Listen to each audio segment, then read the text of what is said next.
How's it going, everyone? Welcome back to another episode of the Diabetes Survival Guide Show. Today, I'm joined by the lovely Emily. So, Emily has been a huge advocate of people with visual deficits and blindness. She has been living with uh, blindness for majority of her life, and I'm so excited to have her on today. She's been very phenomenal in sharing her story of garnering the resources that are out there to make sure that she receives accommodations to become a physical therapist, so a true doctor, working with a variety of other people, being a huge philanthropist, and making it known that, hey, resources are out here. Let's support people who are struggling with blindness or visual deficits or disabilities in general and receive those appropriate accommodations so that they're heard, they're supported, and that they can live their life without any boundaries. Without further ado, Emily, please tell us about yourself and your experience living with blindness and your diagnosis story. For sure. So, hi everyone. My name is Dr. Emily Townsend-Cobb. I primarily am a pediatric physical therapist, although I do work with patients with low vision and additional mobility needs. I am a proud wife and mother to two very rambunctious little girls. In my spare time, I like to do triathlons and road races with my husband and with some other road guides. I love craft beer. I love being outside. And when I was 3 years old, I was diagnosed with a recessive degenerative condition affecting my retinas called Leber's congenital amaurosis, or LCA.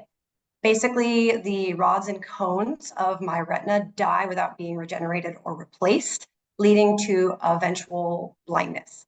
Just as a fun fact, when we say blindness, for most people, that does not mean total darkness. Actually, less than 10% of the blind population is completely in the dark.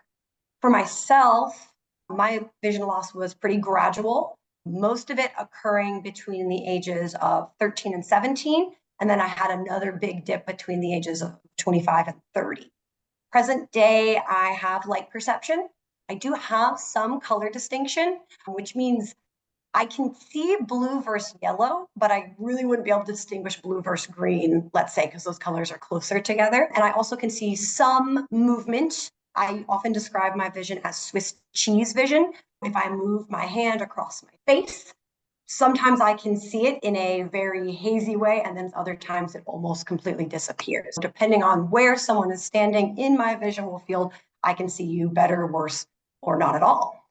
So that's my current situation, and my journey has been one of just gradual visual decline, basically for as long as I can remember.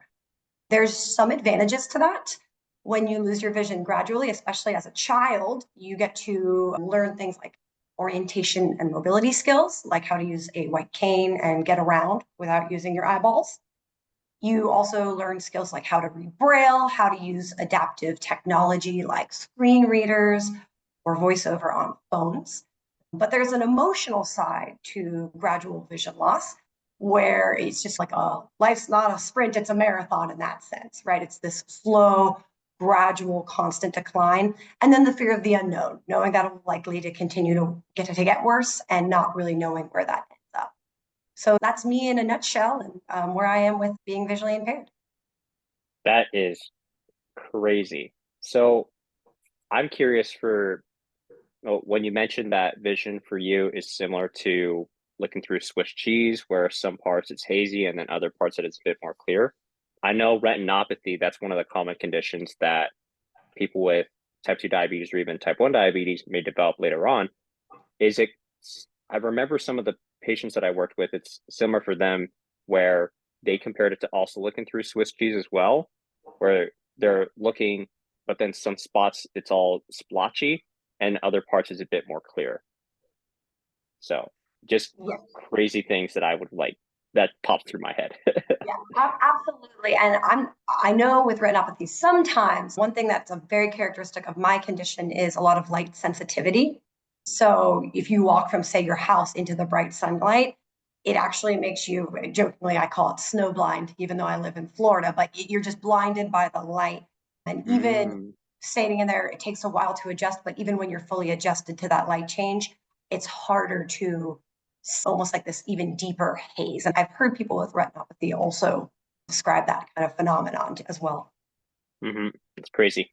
Based off your experience as well, do you know if people with like other visual deficits like glaucoma or cataracts would say similar things, or is it more different based off of the physiology of their vision changes? It's very individualistic, I believe, but most of your big hitters of blindness, so anything that affects the retina, you're likely going to see some sort of sensitivity, is my understanding. Not an ophthalmologist, but that's what I hear. And then certainly anybody with cataracts, because by virtue of a cataract, right, it's like that hazy lens, you're definitely going to have some form of light sensitivity or difficulty with just light changes, moving from light to dark to light. And a lot of these conditions that lead to blindness have cataracts as maybe not the main diagnosis, but a symptom of their condition. Like, for example, I'm currently rocking, I think, 3 cataracts in my eyes, which exacerbate that light sensitivity. Mm-hmm. Wow. Thank you so much for sharing that. For sure. One of my questions that I have is, what inspired you to become a physical therapist and becoming an advocate for individuals with visual impairments or blindness? Great questions. For me, when you live with vision loss, you have a mobility impairment. It's not like what we think of when we think of physical therapy, like a musculoskeletal or neuromuscular challenge, but it's like a chokehold on all of your movements because you can't see where you're going, particularly in unfamiliar environments, right? So in my house, I can walk around like anybody. You probably wouldn't notice I have any visual deficits. But if I'm in a strange place where the lighting's really bad, certainly at the crazy where we met at the National PT conference with 15,000 people, that's where I feel the most limited. So although I don't have a neuromuscular or musculoskeletal condition limiting my movement, I know what it's like to feel limited in mobility, to have that chokehold on where you're going. And I know that frustration. So throughout my life, I have had to brainstorm and compensate for my eye disease in order to do what I want, right? I love exercise. I love road races and triathlons. So I had to learn to tether and to do a lot of balance training. So I was ready to trip on that very small bump I didn't see and not face plant. And since my whole life has been about compensation and getting those accommodations, I really just felt called to help other people be able to do that as well. Maybe a slightly different reason why they need help with their mobility, but I feel like compensation is where I thrive. And I wanted to give the opportunity for other people to be able to do the same thing. So that's my journey into physical therapy and how I got really into it. I've always felt strongly that representation matters. And in the physical therapy profession, we don't have a lot of people with disabilities. That's getting better, finally, thank goodness, but it's still very much, we lag behind other healthcare professions in terms of our representation of people with disabilities. So I felt not only strongly about helping others, but about being one of those representatives so that people coming to me with disabilities could see somebody going through maybe not the same thing, but something similar so that they can identify. We know from other marginalized groups of people, whether it's people of color or the LGBTQ community, when representation is not present, we see health disparities in marginalized groups. So my goal is to help people, to help close that representation gap and hopefully help with the atrocious disability health disparities that we see in the literature today.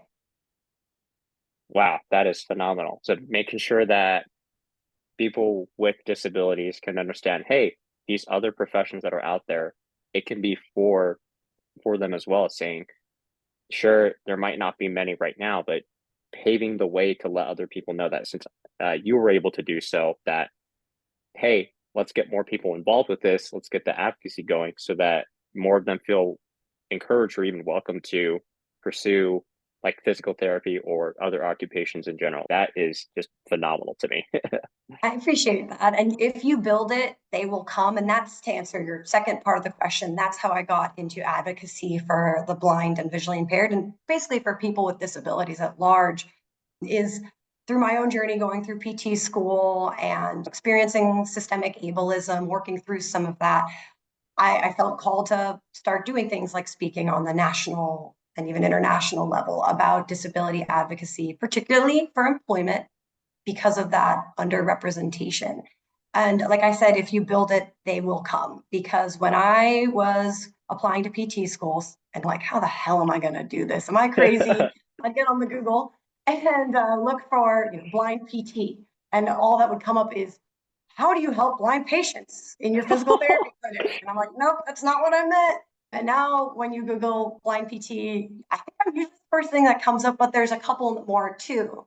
And then I always get excited. At least 6 or 7 times a year, I'm getting calls, emails, or texts from universities, from people with disabilities interested in physical therapy or other related healthcare professions, and just getting reached out to help mentor either somebody with blindness or visual impairment getting into our profession, or maybe working with a university that has someone with cerebral palsy who wants to become a nurse. If you can think of it, it's happening. And it's just really exciting to see that momentum change and shift towards the better. That is amazing. And your story, it really reminds me of the importance of course, paving the way and making it available. And I know when I was Googling you, because what I generally do for all the people who come onto this podcast is, all right, let's see who they are so that I can make some awesome questions for them that's specific to what they're doing and how it can relate to people with diabetes. And then one of the things that pops up was your story when University of Colorado interviewed you and your journey of receiving the accommodations that you required for making it through classes. And one of them was like, all right, how can we get this textbook like ready in Braille, or getting this textbook with the appropriate like accommodations so that you could understand that information in a quick and succinct manner without having, oh, it's going to be like 3 days before we can get you these materials or supplies versus, oh, you can't get it at all this semester. So that's crazy. And it really speaks to the importance of universal design, right? For those of you who may not be familiar tuning in, universal design is the basic concept of making systems or products when you manufacture something, making it so that as many people and as many different bodies as possible can use it. An easy example would be like for a glucometer, let's say, for someone with diabetes. Obviously, you use that to check your sugars, read those amounts.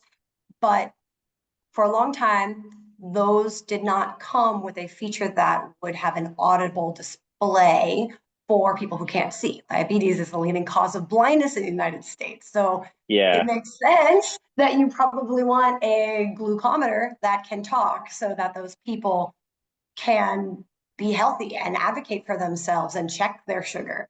Unfortunately, that wasn't always the case. It is now, thank goodness. But a lot of times insurance companies won't always pay for the glucometer that talks, or you have to fight and advocate for yourself, right? If we lived in a world of universal design where every glucometer say has a display or a switch or an accessibility settings on their digital display that you could select a speaking feature, you eliminate the problem. Every glucometer could be made to be accessible. We have the technology. It's just not done. And that's just one of a million examples of a product or a system where that can happen. What's exciting in 2024, we can do it. What's discouraging and causes me to rage from time to time is we aren't doing it. Yeah. It just reminds me of because one of my friends, she had cerebral palsy, and we were going through our undergrad together, and she wanted to become a PA, and then trying to figure out, okay, how can I make adjustments whenever I'm taking the practicals if I'm not able to position myself in the traditional textbook positions, while also being able to pass appropriately and making do with it.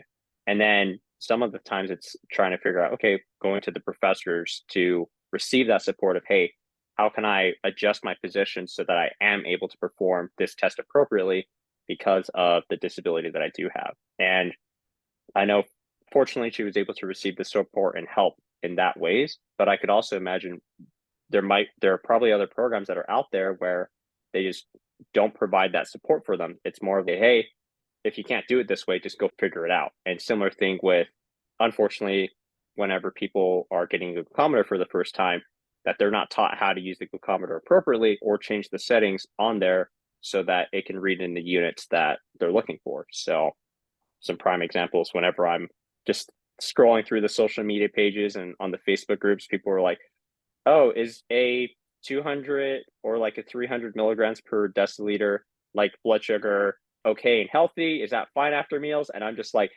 how come they didn't get educated on this? Like, it should be talked about a lot more.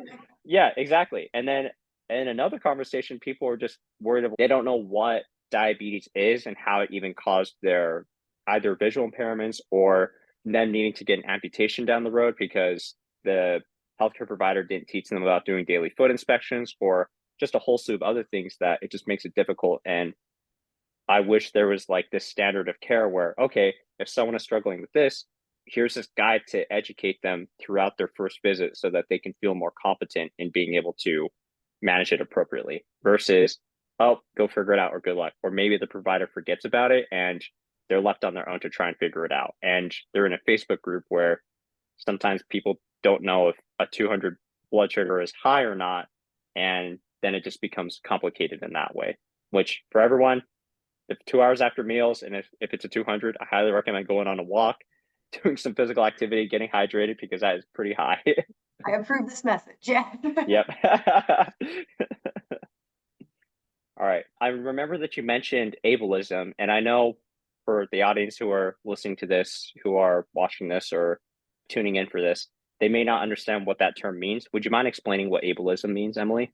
Sure. Ableism, like a lot of other isms, is the prejudice or discrimination against a group of people, in this case, people with disabilities. It's often based on this idea that people with disabilities or PWDs are less, that they have less to contribute to society, and that is their fault, and that we need to, quote, fix them in order for them to be worth something. And any other ism, racism, sexism, etc., it often stems from a lack of education or exposure to people with disabilities. And there's a lot of research on that. The more the non-disabled world interacts with people with disabilities, and the earlier in their life they react with or they interact with people with disabilities, the less ableism we see. Like other isms, there's a concept of systemic ableism. And this kind of goes back to the social model of disability, which discusses that a person with a disability is most often more heavily disabled by their environment than the actual impairment. If we use my visual impairment, my blindness as an example, in my house, walking around with all my adaptive tech, my talking phone, and my Alexa, and the puff paint I have on my oven and all my appliances, so I know I can feel how to adjust dials, all of the things I need, I function as good, if not better, than the average sighted bear. But when you put me in an environment where it's not built for me and it's only built for the sighted majority, my impairments are not only more prevalent and noticeable, but they're actually exacerbated. When we talk about systemic ableism, it's not just this, oh, we don't like people with disabilities, because no one really thinks that, or at least I like to feel that way. Yeah. It's more that our society, our constructs weren't designed for people with disabilities, which then further disables someone with a disability, which then perpetuates the idea that they can't do something or that they are less able to do things. Thank you so much for sharing that. Sure. And then for people who are out there who have diabetes, whether it's type 2 or type 1 or whatever forms that are out there, it is considered a disability. Y'all, you can receive accommodations. Make sure to do your research, educate on there, reach out to other people who can help provide some of these accesses to it, and make sure you get the support and resources that they need. I remember I was like reading some of the comments that people have, like during a work break, their work doesn't allow them to really get up to walk after meals to help lower their blood sugars per se. And I feel like that could have been easily addressed if they received a medical letter to say, hey, my doctor says that I have type 2 diabetes. I need to have some accommodations. And maybe that means a longer lunch period so that they can do a form of physical activity. It doesn't always have to be walking. If someone doesn't have the ability to walk, maybe that means ambulating with their wheelchair or their preferred medical equipment to do something to help lower their blood sugar so that they can work more effectively. That stuff is out there, and that's like a prime example of ableism that's out there where it's not as easily accessible for people with disabilities to do what they need to do to succeed in their environments. For sure. And the research is pretty clear that even as little as 10 minutes of aerobic activity after a meal can drastically improve blood sugar. And I really, that's a fair, I would hope and I would think that's a fairly easy and reasonable, they love that word, reasonable accommodation in work or school.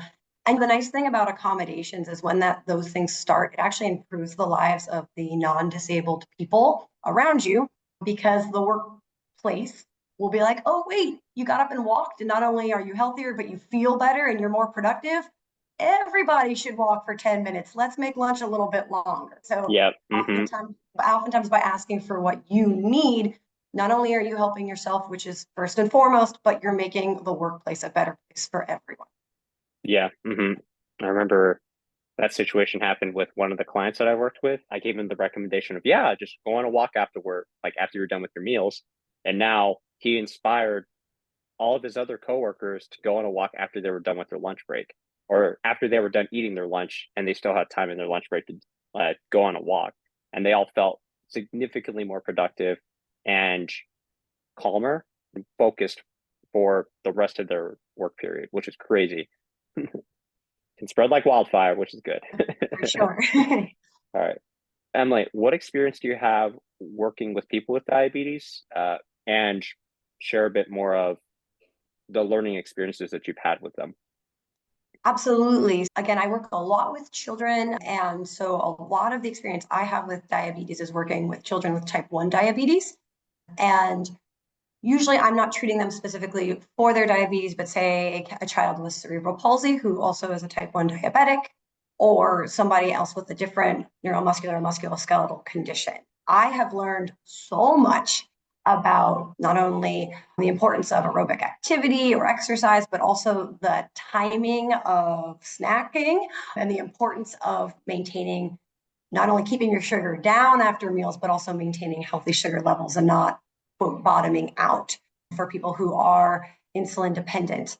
And I've been very lucky to have a couple younger, I'm talking as early as 7 years old, educating me on when we're in a physical therapy session and they need a break. I need a glucose tablet. I got to sit down, and learning those signs, what to look for when you are exercising, if it is time to maybe take a breather for a minute, check that sugar.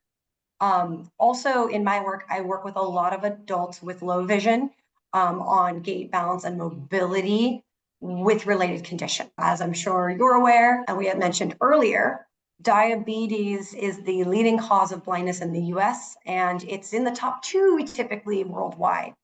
When I work with adults with low vision, it's very often that they are possibly a transfemoral or above the knee amputee. They're learning to work on with their prosthesis, but they also have retinopathy. Or let's say they had a CDA or a stroke and they have hemianopsia, so partial field loss of their vision. And so we're working with them on maybe say right-sided weakness, but they also have lost half of their visual field. But when working, and they're diabetic. So when working with people like that, you're really having to have a multi-system approach, and you really have to get creative. Because again, with diabetes being the leading cause of low vision and blindness in the US, very often in my line of work, those 2 things go together, especially in the adult population. Let's say somebody has an above the knee amputation, they're learning to ambulate on a prosthesis, but they also have very limited vision. A white cane, which is typically what someone with low vision would use to navigate, is not a great assistive device in terms of helping you off weight a weaker limb. So where do we go with that? Do we use a white cane and possibly have them falling over while they're learning to use their prosthesis? Do we use a single point cane or a walker and try to come up with a way that they can still know what's in front of them? those two things get really challenging. And that's something I'm very passionate about. I'm getting known as a specialty niche for. That is crazy. Oh my gosh. Just understanding that it's going to be a lot of different conditions happening at the same time, and then learning what would be best fit for them to succeed once they're finished up with physical therapy, or if they continue to need physical therapy as a maintenance thing, what things can they work on? So it's like, how can we integrate the adaptive equipment with their visual impairments? And then how can we integrate, like, if they need a break to increase their blood sugars, and being able to advocate for that? Because I know for some people, if they experience a stroke, if there's a cognition component that prevents them from being able to articulate, hey, I need a break so that I can increase my blood sugars, or if they just need a break to take a breather, but there's a delay in the cognitive component, then that becomes a condition and a aspect that we need to work on until they are more comfortable in being able to do that, or re-educating their brain to be able to make that connection appropriately to adapt to that. It's crazy how the body works. Absolutely, for sure. All right. So Emily, what would you say has been your best success story with a client or a patient where if they have a it could either be visual disability or other forms of it, and well, the outcomes from that, and what did you learn from it? Absolutely. One of my favorite client success stories would be like I said, I have a big background in pediatrics, but this was my first soiree into working with adults with low vision. And she so happened to have type 1 diabetes, was diagnosed very early on, and she was in her 60s. So she was having a lot of balance issues. She had bilateral neuropathies in basically the lower leg on down. She had retinopathy, so pretty progressed vision loss, pretty much down to light perception only. But she had a very supportive family, a very supportive husband, and she had really never learned to use any sort of blind adaptations, learning to use any assistive technology. She was just having friends, family, etc., really help her out. But in her 60s, her husband and she got into that retirement phase of life. She really wanted to change that. She wanted to become more independent. She was most concerned, one, about knowing where she was going, orientation and mobility, as someone who was on the blind spectrum, blind. And she was also very concerned, and understandably so, about neuropathy and the fall risk that she presented. So when she first came, she actually special requested seeing me because she'd heard about the blind. I have a guide dog, or I had a guide dog at the time, and so the patients would call me like, "Hey, can I get in with the dog lady?" Kind of a thing. Oh, So she requested the dog lady, and when we did her evaluation, a lot of her balance deficits, yes, of course, were her neuropathy, right? She couldn't feel her feet. She couldn't make those somatosensory adjustments. But also, she's down by her visual system, which, as most PTs would tell you, you got three systems for balance, right? Your vision, knowing where your joints are, and then your vestibular inner ear, knowing where your head is in space. So she's down by two. So now we got one. We did a really interesting program of really focusing on uptraining the vestibular system first and foremost. I actually got her on like pediatric bolster swings, that kind of stuff, ah, all sorts of things. And then with my background as a blind therapist, teaching her the basics of white cane skills, how to use it, and then using the specific vestibular things we were doing to simulate cane skills. I don't know if I explained that well, but when you use a white cane, you have to move it side to side. Well, if you have neuropathy, those subtle weight shifts of moving that cane could be enough to knock you over. By virtue of using a white cane, you have to bump into stuff to know it's there or tap it. That could be enough. That perturbation, that movement could be enough to knock someone like her over. So we uptrained her vestibular system. Then we did a lot of lateral shifting on a balance board to try to simulate the cane use.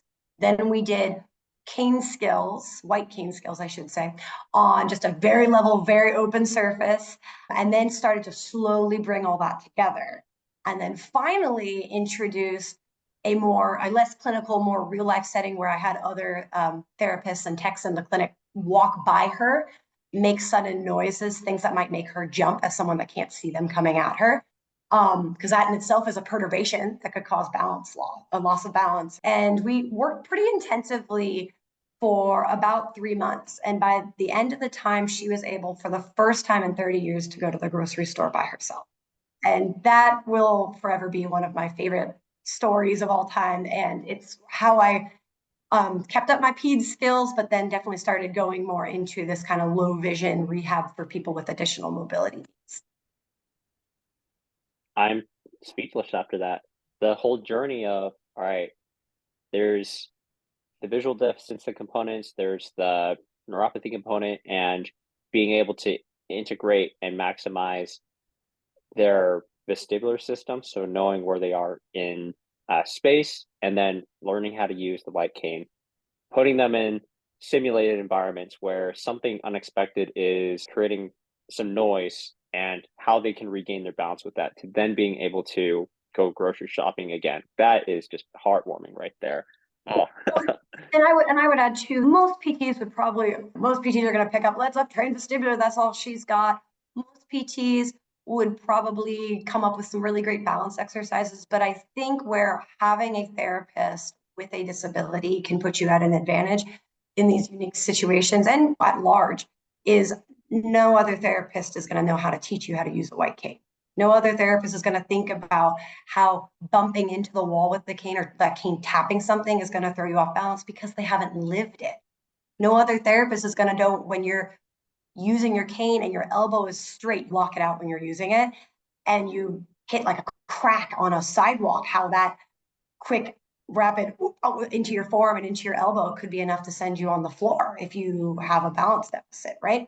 And so those lived experiences help make you a better make me a better therapist, I guess I should say, and help advocate for people and help close that health disparity gap. Because had it not been me working with her, those things would likely not be picked up on, and we may not have seen that extraordinary outcome. Mm-hmm.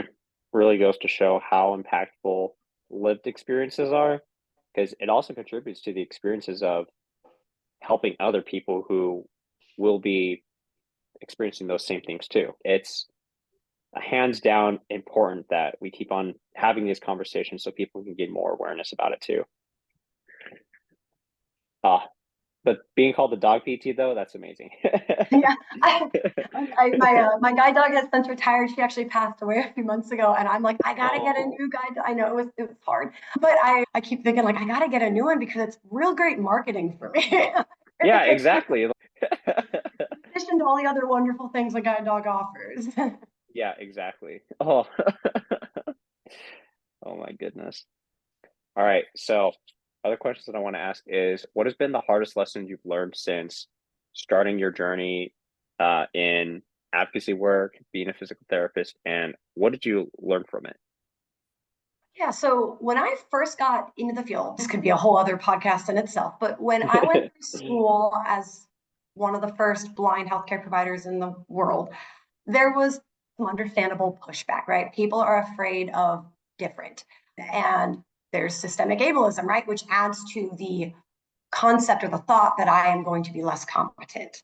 And I had to jump through some extra hoops. I had to really advocate and push and fight. And I am very type A, so it wasn't enough to fight. I had to dominate and be in the top 3 in my class. I had to do all the things. When I passed the boards, and when I nailed the boards, when I destroyed the boards and got You the just 90, crushed it. I also crushed everyone I loved in the process because I was so stressed out. Oh my God. When I finished the boards and I came out, I really had this thought like, no, I did it. I proved to everyone I could finish school. So now, of course, life's going to be easy. I got hired through one of my clinicals, so I had a job coming out. And I got promoted to clinic manager about a year and a half, 2 years out of PT school. So I was like, oh, great. Now it's going to be smooth sailing, right? My life's just perfect now.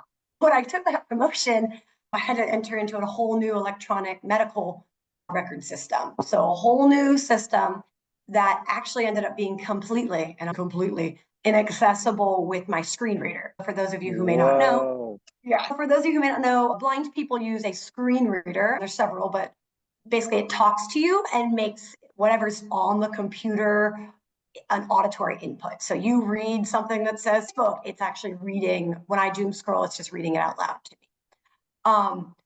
There is ways when you're coding for a new program, website, etc., to make it completely accessible. Unfortunately, I'd say in my experience, about 80% of EMRs are not accessible, or at least partially. So I take this new sexy job, right? And I'm like, oh, I'm such a baller, life's great, completely inaccessible. Oh gosh. So what that means is I either have to pay what's called a scripter, basically a coding nerd, to a specialized coding nerd to fix it and make my screen reader talk to the EMR and then be compatible. My employer has to do that, right?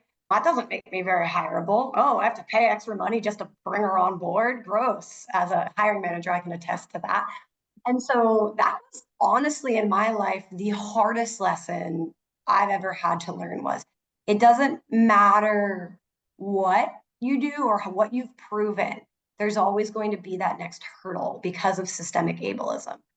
The great thing about adversity is if you can breathe through it, work through it, and give yourself grace, you can actually turn it into an advantage. And that happened about, I want to say 7 years ago. And that's when I really got on this journey of like disability advocacy, universal design for all bodies and all types, because this is avoidable. I did end up getting that scripted. I did take that job and it did go well, but a lot of blood, sweat, and tears and months of not being fully operational at work. And when I say months, damn near a year. Thankfully, I had a great employer, but not everyone is that lucky, right? So my takeaway from that was systemic ableism, even though it's getting better, is very present. And the best we can do is fight for these universal design. The ADA covers reasonable accommodations, but the ADA is lagging behind our technology. And we have to, as a disabled community, fight for that universal design, not only to be best practice, but to be the law, to be mandated, so that that doesn't happen to people, that they don't have to wait a year before they can fully step in as the boss lady. And that fighting for what you need is not being a nuisance. It's getting it done so that you can be successful. Mm-hmm. Oh, mic drop right there. Make a t-shirt, right? Oh my gosh. It's very insightful for letting others know that the work that they do to receive the accommodations that they need to succeed at their position, it also breaks ground. So whenever someone else comes into their shoes, they'll at least have that experience, that the foundations and the fundamentals was laid, so it's easier for the next person to come by. And then whenever they go to a different job, it's like they could work as an advisory role to share, hey, here's been my experience like implementing this. And once the United States finally makes that a mandate, then it just makes the people who've been through this process more lucrative as an advisory role to support and serve other people so that they could catch up with the times. So. And keep fighting for yourself and what you need, because hopefully we're going to end up as consultants, and they tend to make bank. Yeah. Emily's going to have like put her own, the Townsend-Cobb bank, just ready to go. All right, everyone. Only serious inquiries right now. Only 6-figure, 7-figure opportunities. Absolutely. All right. So Emily, if you were to give one piece of advice to yourself during your hardest moment, and another was someone with diabetes and they discovered that they have a recent visual impairment, what would those pieces of advices be? For sure. That's a really great question. So first and foremost, give yourself grace to mourn what is lost. We have 5 senses, but vision as humans is our dominant one.